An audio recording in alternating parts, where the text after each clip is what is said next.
So अब यहाँ risk यो चाहिँ it's measurable. So it is the future event outcome that can be measured by assigning the probability based on event or experience to possible range of outcome.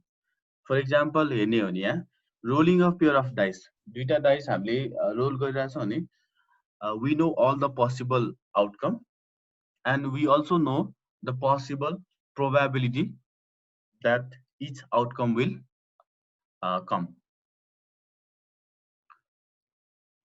So अब now हामीले अब हेरौँ दुईटा dice बाट चाहिँ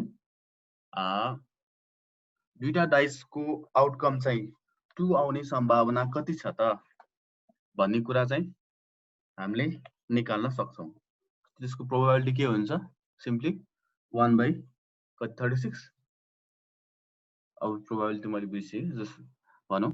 so 1 by 36 अब अथवा एउटा मात्र डाइस हामीले रोल गरिरहेछौँ भने 1 आउने सम्भावना भनेको 1 by 6 भयो, 2 आउने सम्भावना पनि 1 by 6 नै भयो। सो हामीसँग पोसिबल आउटकम भनेको 1 देखि 6 सम्म छ एन्ड इच आउटकम को पोसिबिलिटी अथवा प्रोबेबिलिटी भनेको 1 by 6 हो।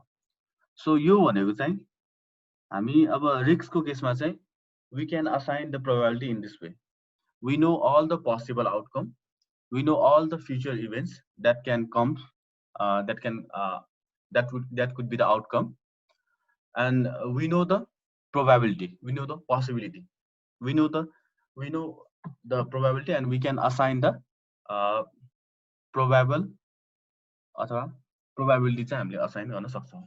कति % चाहिँ चान्स छ कि पर्टिकुलर आउटकम अथवा पर्टिकुलर सिनारियो चाहिँ हुने प्रोबेबिलिटी कति छ भन्ने कुरा चाहिँ we can assign the probability based on the past event or based on our experience को बेसिसमा पनि we can assign the probability. So त्यो छ भने चाहिँ we define it as a risk. So risk भनेको के हो त अब basically risk भनेको यही नै भयो। अब playing cards play गर्दाखेरि पनि we know all the possible outcome and we can assign the probability to each outcome. अब जस्तै यो बैंकको केसमा अब बैंकको मान्छेहरु बैंकर्सहरु चाहिँ अझ मोस्टली फ्यामिलियर होला क्रेडिट रिस्क, डिफल्ट रिस्क भन्ने कुराहरु। यो केसमा चाहिँ के हुन्छ based on the past history, based on the past experience, they can calculate or they can assign the probability. उनीहरुको लोन पोर्टफोलियोमा उनीहरुको क्रेडिट पोर्टफोलियोमा कति % चाहिँ डिफल्ट हुन्छ, कति % चाहिँ ब्याड डेट हुन्छ भन्ने कुरा चाहिँ they can assign the probability based on the past experience. So यो भनेको चाहिँ रिस्क को एउटा क्यारेक्टरिस्टिक्स हो where we can assign the probability to each possible outcome. Risk भनेको यो हो भने then uncertainty भनेको कुरा के हो त हामी रिस्क र अनसर्टेनिटीलाई चाहिँ सिनोनिमस वेमा चाहिँ युज गरिरहेका हुन्छौं। रिस्क र अनसर्टेनिटी छ भनेर भन्छौं तर अब रिस्क र अनसर्टेनिटीमा चाहिँ डिफरेन्स छ। although in general people use synonymously. So uncertainty को कुरा हेरौँ अब। So uncertainty again a risk को केसमा we don't know what is going to happen next and but we do know the probable outcome and we can assign the probability भन्ने कुरा थियो भने uncertainty को केसमा चाहिँ के हुन्छ we don't know what is going to happen next and we do not know what the possible distribution looks like. So uncertainty को केसमा चाहिँ so future event पनि थाहा छैन र possible scenarioहरुको possibility पनि थाहा हुँदैन. So that means it is not quantifiable. Uncertainty is the future event outcome which cannot be quantifiable with the probability assignment or the past event to refer for the outcome. Example, जस्तै starting new business अथवा हामीसँग चाहिँ नयाँ business idea छ।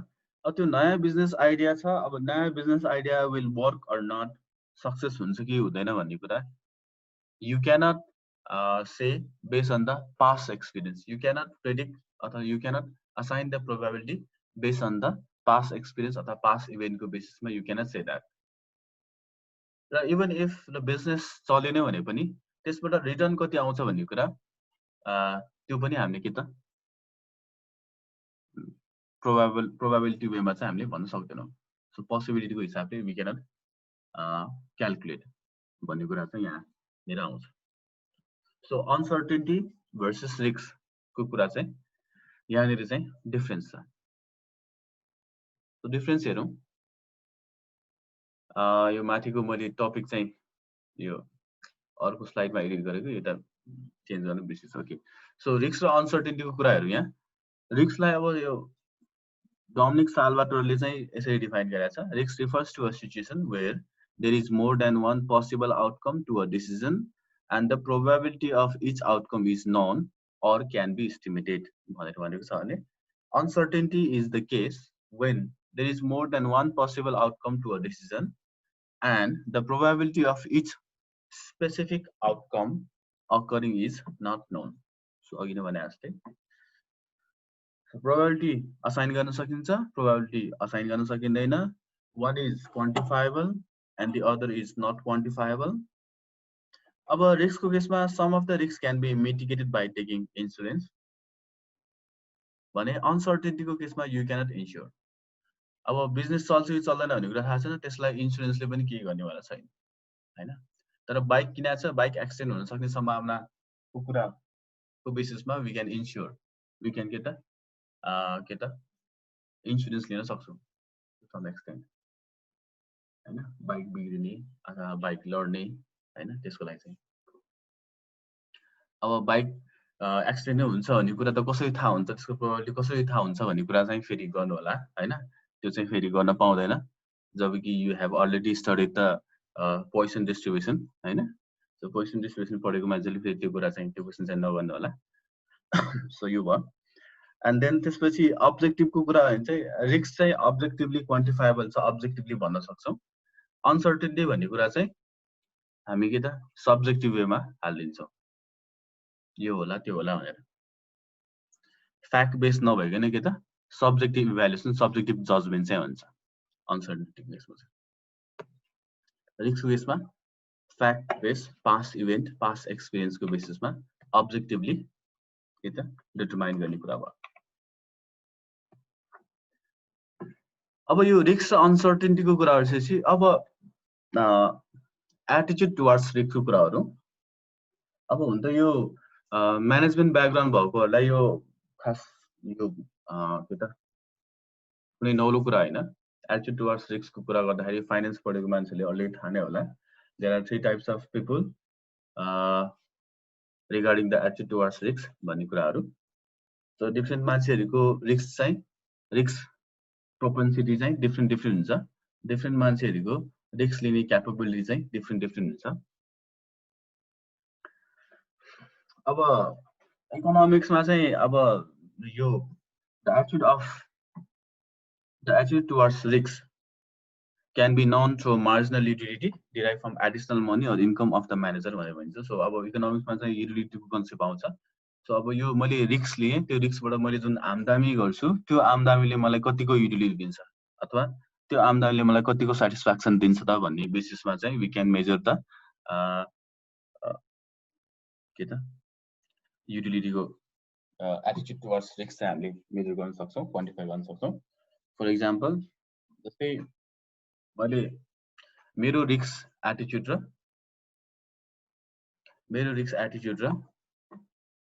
अब तिमीहरूको risk attitude चाहिँ फरक हुन सक्छ भन्नुको अर्थ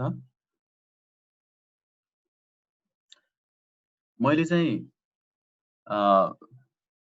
रिस्की इन्भेस्टमेन्ट भनेर थाहा हुँदै पनि म चाहिँ के त इन्भेस्ट गर्न सक्छु, किन भन्दाखेरि त्यसमा रिटर्न चाहिँ 1000 रुपिस हुन्छ भनेर मलाई थाहा भयो। तर त्यो चाहिँ रिस्की छ अरे। मैले त्यो आमदानी गरेँ नि 1000 रुपिस कमाउँछु, डुब्यो भने त फेरि मलाई उल्टै 50 रुपियाँ चाहिँ घाटा हुन्छ भनेर थाहा छ। सो त्यो हुनाले अब त्यो रिस्की छ भनेर थाहा हुँदा पनि मैले इन्भेस्ट गरेँ। तर के त अनिसाको केसमा चाहिँ रिटर्न चाहिँ 1000 रुपिस नै छ, तर रिस्क पनि 50 नै छ, तर के हो भन्दाखेरि ऊ चाहिँ रिस्क एभर्स टाइपको रिस्क अभोइड गर्ने खाली मान्छे हो हुनाले मैले जुन पर्सेप्सन लेख्छु उसको पर्सेप्सन त्यही नहुन सक्छ। मलाई चाहिँ ल त्यति रिस्क भए पनि मलाई 1000 रुपैयाँ आम्दानी हुन सक्छ, त्यो हुनाले म यो इन्भेस्टमेन्ट चाहिँ क्यारी आउट गर्छु, यो इन्भेस्टमेन्टमा चाहिँ लगानी गर्छु, यसमा चाहिँ पैसा लगाउँछु भन्ने कुरा चाहिँ हुन सक्छ। तर त्यही ठाउँमा अनिसाले चाहिँ नलाउन सक्छ। अब यसको एकदम के त अझ बेटर एक्जाम्पल चाहिँ जुन नेप्सेमा नेपाली स्टकमा अथवा सेकेन्डरी मार्केटमा जुन स्टक ट्रेडिङ हुन्छ हैन, त्यो चाहिँ अझ बेटर एक्जाम्पल हो। हामीलाई थाहा छ कि इच स्टक चाहिँ 100 रुपीज फेस भ्यालु हो हैन, त्यसको आफ्नै फन्डामेन्टल्सहरु होला। सो फाइनान्शियल स्टेटमेन्टको त्योहरु होला हैन, profit, income, return on asset, यो फाइनान्शियल केपीआई हरु छ होला,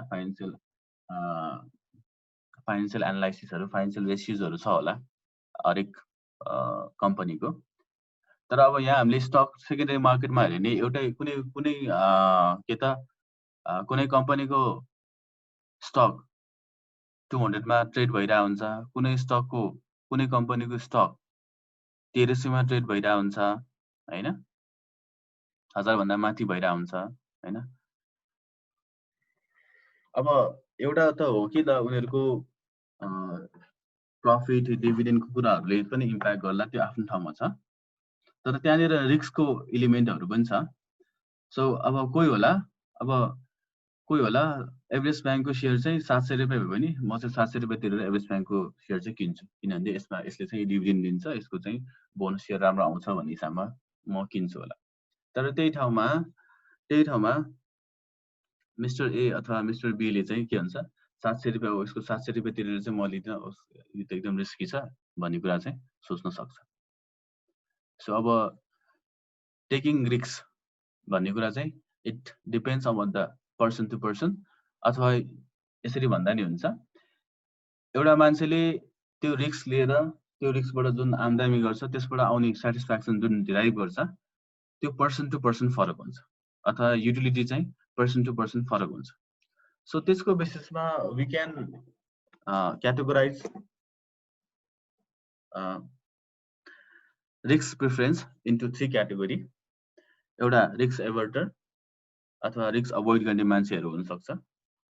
सो रिस्कलाई अभोइड गर्ने खाली एटिट्युड भएको मान्छेहरू हुन सक्छ। अर्को भनेको रिस्क लभर हुन सक्छ, जो चाहिँ रिस्क लिएर हाई रिस्क हाई गेनको कुरा चाहिँ लाई चाहिँ हेर्ने मान्छे हुन सक्छ। अर्को भनेको रिस्क न्युट्रल, उनीहरु चाहिँ एज लङ एज इन्कम आउँछ भने, एज लङ एज इन्कम आउँछ र मनी रिस्क हाई रिस्कले आन्सर हाई इन्कम हुन्छ भने they are indifferent whether taking the less risk or high risk भन्ने कुराहरू पनि हुन्छ।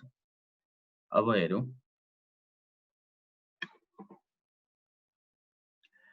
अब जस्तै यहाँ रिस्क एभर्टरको कुरा गरौँ अथवा रिस्क अभोइडरको कुरा गरौँ। Given the same level of expected value of income, risk averse individual prefer less risky to risky income. अघि नै दिएको इक्जाम्पलहरु, सेम लेभल अफ इन्कम छ, सेम लेभल अफ एक्सपेक्टेसन छ अबाउट द इन्कम। मेरो एक्सपेक्टेड इन्कम चाहिँ यति हुन सक्छ भन्ने कुरा मलाई थाहा छ।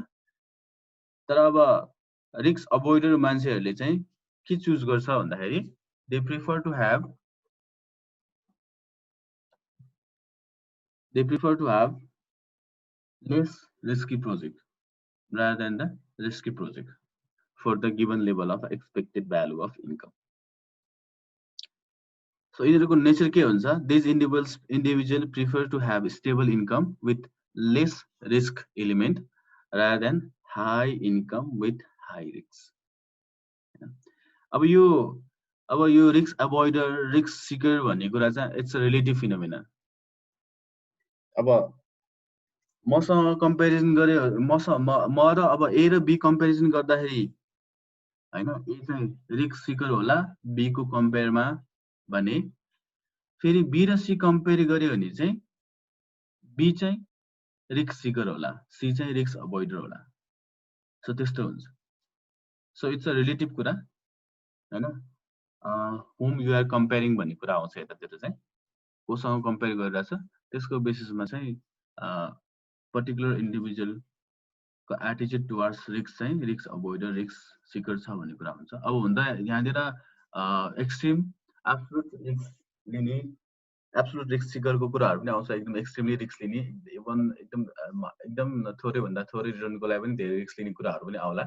बट त्यही पनि इन जेनरल चाहिँ अब यो रिस्क अभोइडर रिस्क सिकर भन्ने कुरा चाहिँ जस्ट रिलेटिभ कम्पेरिजनको बेसिसमा चाहिँ डिटरमाइन हुन्छ भनौँ न। The utility curve of risk averter is upward sloping concave. So यसको risk avoider मान्छेको युटिलिटी कर्भ बनाउने हो भने युटिलिटी कर्भ चाहिँ यिनीहरूको चाहिँ यसरी कन्केभ हुन्छ, अपवर्ड स्लोपिङ हुन्छ तर कन्केभ हुन्छ। यसरी कन्केभ स्लोप हुन्छ, सेप हुन्छ। जसको मिनिङ के हो त, which implies that marginal utility of money decreases as money income increases। यहाँ money income है, money income decreases, income increase भएसँगै यसको marginal utility चाहिँ डिक्लाइन हुन्छ। अब यो भने के हो त भन्ने कुरा यहाँ न्यूमेरिकल एक्जाम्पलबाट म क्लियर गर्छु। जस्तै तीनटा कम्बिनेसन छ, कम्बिनेसन ए ले इन्कम 10 रुपैयाँ दिन्छ। अब यो 10 रुपैयाँ इन्कम दिँदाखेरि चाहिँ उसले टोटल युटिलिटी चाहिँ 10 रुपैयाँकै गेन गरिरहेछ उसले अहिले। तर कम्बिनेसन बी मा जाने भने उसको इन्कम चाहिँ 20 हुन्छ, सो उसको टोटल युटिलिटी चाहिँ 16 हुन्छ। सो युटिलिटी त यहाँ इन्क्रिज भएको छ यता हैन। यहाँ पनि हेर्ने हो भने यो एम नट हुँदाखेरि युटिलिटी यु नट थियो, M1 हुँदाखेरि युटिलिटी U1 छ। सो ओभरअल युटिलिटी त इन्क्रिज भइ नै रहेछ यता। तर यहाँ हेर्ने हो भने चेन्ज इन युटिलिटी हेरौँ त, चेन्ज इन युटिलिटी फर्स्ट कम्बिनेसनबाट सेकेन्ड कम्बिनेसनमा जाँदाखेरि जुन युटिलिटी चेन्ज भएको छ यसलाई हामी मार्जिनल युटिलिटी भन्छौँ। सो मार्जिनल युटिलिटी हेर्यो भने चाहिँ यहाँ डिक्लाइनिङ छ यता है। सो उसले जति इन्कम इन्क्रिज, जति मनी इन्कम उसको इन्क्रिज भयो हैन, टोटल युटिलिटी चाहिँ इन्क्रिज भइरहेछ तर मार्जिनल युटिलिटी चाहिँ डिक्रिज भइरहेछ। सो रिस्क एभोइडर मान्छेहरूको चाहिँ के हुन्छ, मनी इन्कम बढे सँगसँगै marginal utility from the money decreases भन्ने कुरा चाहिँ छ। अब म्याथमेटिकली डेरिभेटिभको टर्ममा हेर्ने हो भने second order derivative of utility function, second order derivative of utility function with respect to money income will be negative. So यस्तो नेगेटिभ चाहिँ हुन्छ यिनीहरूको, यो मान्छेहरूको चाहिँ रिस्क अभोइडरहरू भए। अब आउँछ रिस्क सिकर। सो रिस्क सिकरको केसमा के हुन्छ त, given the same level of expected value of income, risk seeker individual prefer to have risky income to less risky income. अब अगेन यो भनेको अब कम्पेरिजनको कुरा भयो हैन। Same level of expected income छ, 1000 रुपैयाँ कमाउँछु भन्ने कुरा, मेरो एक्सपेक्टेड इन्कम 1000 रुपैयाँ छ हैन, रुजिनको एक्सपेक्टेड इन्कम पनि 1000 रुपैयाँ छ। तर अब रिस्कको कुरा गर्ने हो भने के त, त्यही प्रोजेक्टलाई म एकदम हाई रिस्कीको रूपमा देख्छु भने त्यही प्रोजेक्टलाई रुजिनले चाहिँ लेस रिस्कीको रूपमा देख्ने हुन्छ। सो एटिट्युड टुवर्ड्स रिस्क भनौँ न, सो त्यसले चाहिँ भूमिका खेल्छ। So this individual accept low return for greater risk. So यस्तो मान्छेहरूको चाहिँ के हुन्छ, टेन्डेन्सी के हुन्छ भन्दाखेरि इभन लो रिटर्न छ भने पनि they tend to take high risk भन्ने कुराहरू हुन्छ। र यिनीहरूको the utility curve of risk averted is upward sloping convex. अघिको केसमा कन्केभ थियो भने यसमा चाहिँ कन्भेक्स छ, which implies the marginal utility of income increases with increase in money income। So यसको केसमा यो यिनीहरूको केसमा चाहिँ के हुन्छ त भन्दाखेरि marginal utility of money income चाहिँ इन्क्रिज हुन्छ with the increase in income, marginal utility चाहिँ इन्क्रिज हुन्छ। अब फेरि अघि जस्तै यहाँ कम्बिनेसन हेरौँ, कम्बिनेसन ABC छ, इन्कम 10, 20, 30 छ। तर युटिलिटीको कुरा गर्ने भने टोटल युटिलिटी सुरुमा 3 थियो, त्यसपछि 9 छ, त्यसपछि 19 छ। यिनीहरूको चेन्ज इन युटिलिटी हेर्यो भने सुरुमा 6 छ, त्यसपछि 10 छ। So marginal utility is increasing.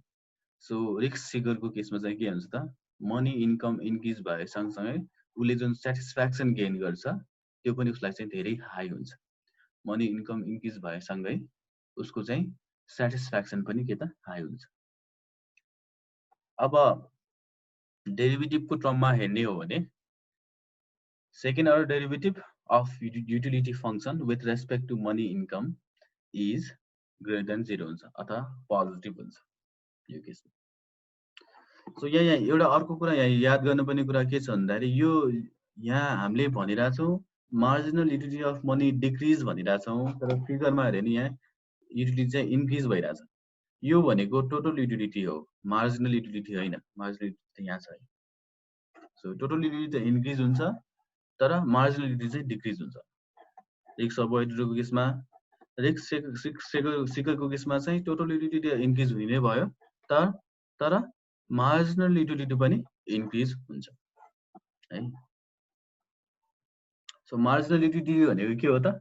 Change in total utility resulting from 1 unit increase in the के हो इन्कम. यदि इन्कमको हेर्ला छ भने अब यहाँ हेरौँ रिस्क न्युट्रलको कुराहरू. सो रिस्क न्युट्रलको कुरा केसमा हेर्ने भने चाहिँ यसलाई डिफाइन गर्दा चाहिँ individual are indifferent between risky income and less risky income भनेर भन्छौँ. यिनीहरूको हकमा चाहिँ के हुन्छ भन्दाखेरि मार्जिनल युटिलिटी अफ मनी चाहिँ कन्स्टेन्ट हुन्छ. सो भन्नुको अर्थ यदि इन्कम चाहिँ 10 रुपियाँबाट 20 रुपियाँ पुग्यो भने उसको युटिलिटी पनि 10 युटिलिटीबाट 20 युटिलिटी पुग्छ. अब युटिलिटी चाहिँ 10 युटिलिटी पाइरहेछ भने त्यसरी नै इन्क्रिज हुन्छ. यहाँ हेरौँ जस्तो यहाँ टेबलमा हेर्ने भने कम्बिनेसन एमा यहाँ इन्कम 10 हुँदाखेरि उसको युटिलिटी 6 थियो. अब इन्कम चाहिँ 10 बाट 20 डबल भयो. डबल हुँदाखेरि युटिलिटी पनि डबल भयो, 6 बाट 12 भयो. सिमिलरली इन्कम 20 बाट 30 हुँदाखेरि युटिलिटी पनि के त 12 बाट 18 भयो. सो यहाँ कन्स्ट्यान्ट रेटमा चाहिँ यसको युटिलिटी चाहिँ इन्क्रिज हुन्छ. इन्कम जुन रेसियोमा इन्क्रिज भयो युटिलिटी पनि त्यही रेसियोमा इन्क्रिज भएको छ. सो त्यो भन्नुको अर्थ के त मार्जिनल युटिलिटी चाहिँ कन्स्ट्यान्ट छ, यिनीहरूको सेम छ, सेम रहन्छ. सो द्याट मिन्स यिनीहरूको के त युटिलिटी कर्भ चाहिँ स्ट्रेट लाइन हुन्छ, अपवर्ड स्लोपिङै हुन्छ तर स्ट्रेट लाइन हुन्छ. रिस्क सिकरको केसमा कन्भेक्स थियो, रिस्क अभोइडरको केसमा कन्केभ छ, रिस्क न्युट्रलको केसमा चाहिँ के छ त स्ट्रेट लाइन छ. अब अलिकति न्युमेरिकलको कुरा गरौँ, अलिकति हल्का हिसाबको कुरा हेरौँ. यहाँ त्यसको लागि मैले यहाँ व्हाइट बोर्ड व्यवस्था गर्छु.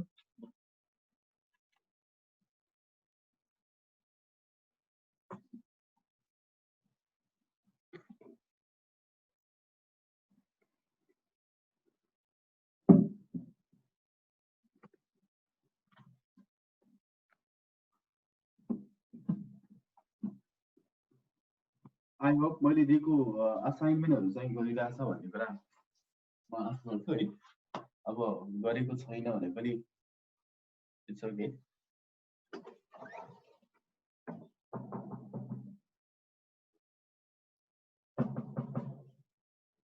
मैले व्हाइट बोर्ड चाहिँ व्हाइट बोर्ड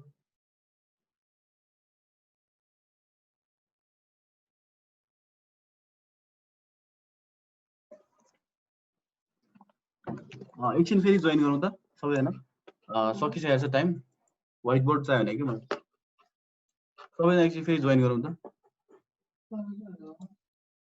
व्हाइट बोर्ड चाहियो भने कि व्हाइट बोर्ड